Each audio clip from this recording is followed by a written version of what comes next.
The buzz of the old vending machine echoed faintly through the warehouse at Dalton Industries, the sound filling the stillness of the late-night air. Almost everyone had gone home for the evening, except for Samuel Pierce, the quiet janitor who moved through the corridors like a shadow, blending into the background where few ever noticed him. Dressed in his dark blue coveralls with facilities, stitched on the chest, sleeves rolled up and face smeared with the faint dust of the day, Samuel wasn't just there to sweep floors and empty trash bins.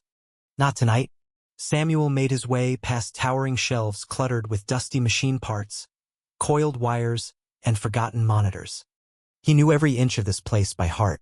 Tucked away in the back of the logistics wing sat an old automated packaging unit model S7 Mark III.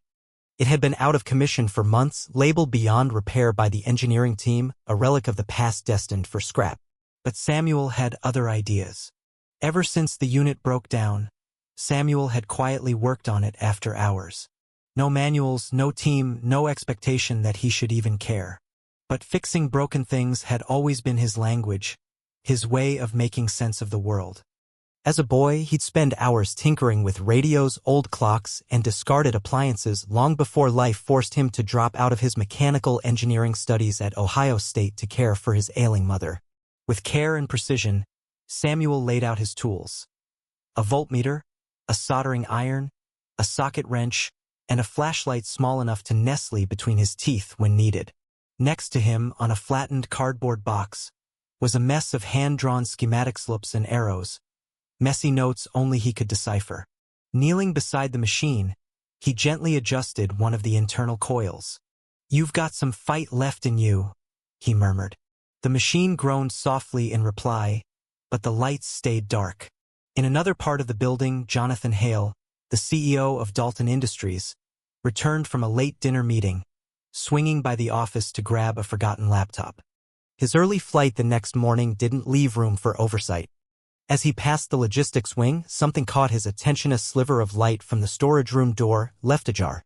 Curious, he paused, then quietly stepped closer.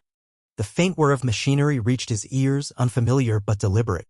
Peering inside, Jonathan saw Samuel hunched over the S7 unit, his hands moving with the assuredness of a man who knew exactly what he was doing.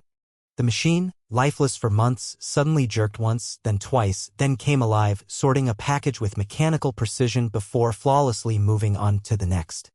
Jonathan's eyes widened. That unit had been declared deadweight, and here it was breathing again under the hands of a janitor. Samuel hadn't noticed the CEO standing in the doorway, too engrossed in his work, fine-tuning the sequence with a cracked tablet wired to the machine's old circuit board. "Voltage steady," Samuel whispered. "Let's see how you handle sequencing." The machine picked up 3 packages in rapid succession, sorted them accurately, and continued without error. Only when Jonathan exhaled sharply did Samuel glance up, startled. Their eyes met. "Mr. Hale," Samuel said, standing quickly, wiping his hands on a rag. "Sir, didn't mean." Jonathan raised a hand. "You fixed that?" "The S7. Samuel nodded slowly. "Been working on it after my shift. Just seemed like a waste to let it sit there." Jonathan stepped closer, studying both the machine and the man before him. "Engineering said it was unsalvageable. I rewired the controller, replaced the damaged relays with parts from the return shelf. Adjusted the sensor alignment manually." Jonathan's expression softened with curiosity, not anger. "Where'd you learn this?" Samuel's gaze fell to the floor. "Started mechanical engineering at Ohio State. Had to drop out junior year. Family issues. Never got back to it." Silence settled between them, broken only by the steady hum of the now operational sorter. "Be here at 8 a.m. tomorrow," Jonathan said at last. "5th floor, conference room. Meet the engineering team. I want them to see this." Samuel blinked. "Sir, 2M just facilities." "Not tomorrow, you're not," Jonathan replied. "You're the man who did what my engineers couldn't." Samuel barely slept that night, replaying the scene over and over in his head. By morning, he was dressed in his cleanest uniform, boots shined, nerves frayed. At 8:01 a.m., he stood outside the glass doors of the conference room where polished engineers in collared shirts and slacks already gathered, flipping through reports and sipping coffee. When Jonathan walked in, the room quieted. "This is Samuel Pierce," he announced. Facilities crew. Last night, he brought the S7 unit back online. The same unit this department declared beyond repair 3 months ago. Samuel, tell them what you did. Nervous but steady, Samuel described the repairs, the diagnostics, the adjustments all done without manuals or official parts. Skepticism filled the room until Jonathan queued up the video footage of the machine in action, sorting at speeds the engineers hadn't achieved with the newer models. Questions came hard and fast. Some were curious, others defensive. One senior engineer, Nolan Tate, leaned forward, arms crossed. No degree, no certifications, right? So what makes you think this is reliable? Samuel answered calmly. Because it works. Not because I guessed, but because I understood the system. The tension in the room was palpable, but a younger engineer, Maria Velasquez, spoke up. I checked the voltage pathways myself.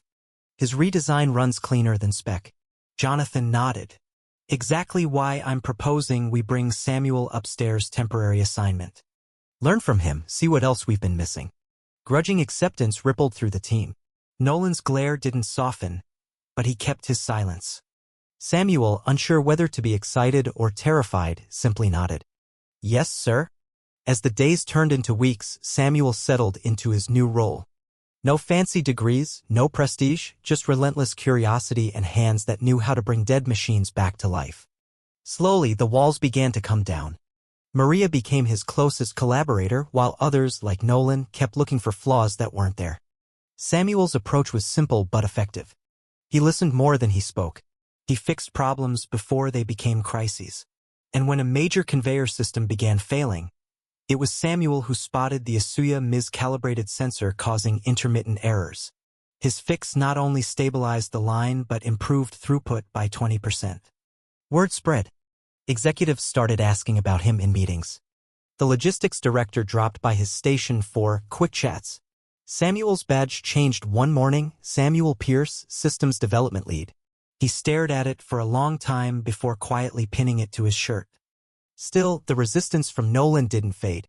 During one review meeting, Nolan jabbed at one of Samuel's proposals. You really think cobbling together a patch from salvaged parts is a scalable solution? Samuel, steady as ever, replied, I think understanding the system well enough to know where it can bend without breaking is more valuable than sticking to the manual. Jonathan watched it all, letting the results speak louder than titles. The turning point came when Dalton Industries faced a supply chain crisis. A crucial sorting hub in Memphis went offline, threatening to derail operations nationwide. The engineering team scrambled for solutions, but Samuel's adaptive system, built from those same discarded parts, offered a workaround. His design was deployed company-wide, keeping the network stable. By the end of the quarter, Dalton's efficiency metrics had hit record highs. And right there, in the corporate newsletter, was Samuel's name, not with fancy letters behind it, just the truth about the man who fixed what no one else could. One quiet evening, long after the applause faded, Samuel returned to the storage room where it all began. The S7 hummed steadily in the corner, a plaque now mounted on its side. Re-engineered by S. Pierce 2025. Jonathan appeared at the door. They wanted to move it to the showcase floor, he said. But I thought it belonged here, where the real work happens. Samuel smiled softly.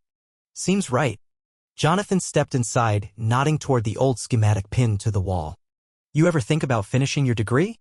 Samuel's smile deepened. Don't need a diploma to prove what I know. Maybe not, Jonathan replied. But if you ever want it, I'll pay for it. They shook hands, a gesture of respect, not obligation. As the CEO left, Samuel lingered for a while longer, surrounded by wires, tools, and the steady pulse of a machine that wasn't supposed to work. And in that quiet, cluttered room, Samuel Pierce proved what the world so often forgets, that brilliance doesn't always wear a suit or carry a degree. Sometimes, it wears coveralls, works the night shift, and shows up when no one else is watching.